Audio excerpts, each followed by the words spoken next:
ಚಿಂತಾಮಣಿ ತಾಲೂಕಿನ ಕೆಂಟಾಲಹಳ್ಳಿ ಪೊಲೀಸರು ದ್ವಿಚಕ್ರ ವಾಹನ ಕಳ್ಳನೊಬ್ಬನನ್ನ ಬಂಧಿಸಿ ಅವನಿಂದ 5 ದ್ವಿಚಕ್ರ ವಾಹನ ಮತ್ತು 8 ಮೊಬೈಲ್ ಫೋನ್ಗಳನ್ನು ವಶಕ್ಕೆ ಪಡೆದಿದ್ದಾರೆ. ಬೆಂಗಳೂರು ಡಿಜೆಹಳ್ಳಿಯ ಸೈಯದ್ ಆಸಿಫ್ ಬಂಧಿತ ಆರೋಪಿಯಾಗಿದ್ದಾನೆ. ಕೆಂಟಾಲಹಳ್ಳಿ ಸಬ್ ಇನ್ಸ್ಪೆಕ್ಟರ್ ಎಂ ಶಿವಕುಮಾರ್ ಸಿಬ್ಬಂದಿ ಮುರುಗಮಲ ಕಡೆ ಗಸ್ತು ಮಾಡಿಕೊಂಡು ಚಲುವಕೋಟೆ ಕ್ರಾಸ್ ಬಳಿ ವಾಹನಗಳ ತಪಾಸಣೆಯನ್ನು ನಡೆಸ್ತಾ ಇದ್ದಾಗ ಚಿಂತಾಮಣಿ ಕಡೆಯಿಂದ ದ್ವಿಚಕ್ರ ವಾಹನದಲ್ಲಿ ಬರ್ತಾ ಇದ್ದ ವ್ಯಕ್ತಿ ವಾಹನವನ್ನ ನಿಲ್ಲಿಸದೆ ಹಿಂತಿರುಗಿಕೊಂಡು ಪರಾರಿ ಆಗಲು ಪ್ರಯತ್ನಿಸಿದ್ದಾನೆ. ಪೊಲೀಸರು ಬೆನ್ನಟ್ಟಿ ಹಿಡಿದುಕೊಂಡು ಹೆಸರು ವಿಳಾಸ ಕೇಳಿದಾಗ ಗಾಬರಿಗೊಂಡಿದ್ದಾನೆ. ಪೊಲೀಸರು ಅನುಮಾನಗೊಂಡು ಕೂಲಂಕುಷವಾಗಿ ವಿಚಾರಣೆಯನ್ನ ನಡೆಸಿದಾಗ ದ್ವಿಚಕ್ರ ವಾಹನಗಳ ಕಳ್ಳತನದ ವಿಷಯವನ್ನ ಬಾಯ್ಬಿಟ್ಟಿದ್ದಾನೆ.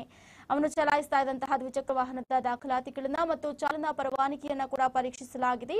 ಆತನ ಬಳಿ ಯಾವುದೇ ದಾಖಲಾತಿಗಳು ಇರಲಿಲ್ಲ. ಠಾಣೆಗೆ ಕರೆತಂದು ಪ್ರಕರಣ ದಾಖಲಿಸಿಕೊಂಡು ಮತ್ತೊಮ್ಮೆ ವಿಚಾರಣೆಯನ್ನ ನಡೆಸಿದ್ದಾರೆ.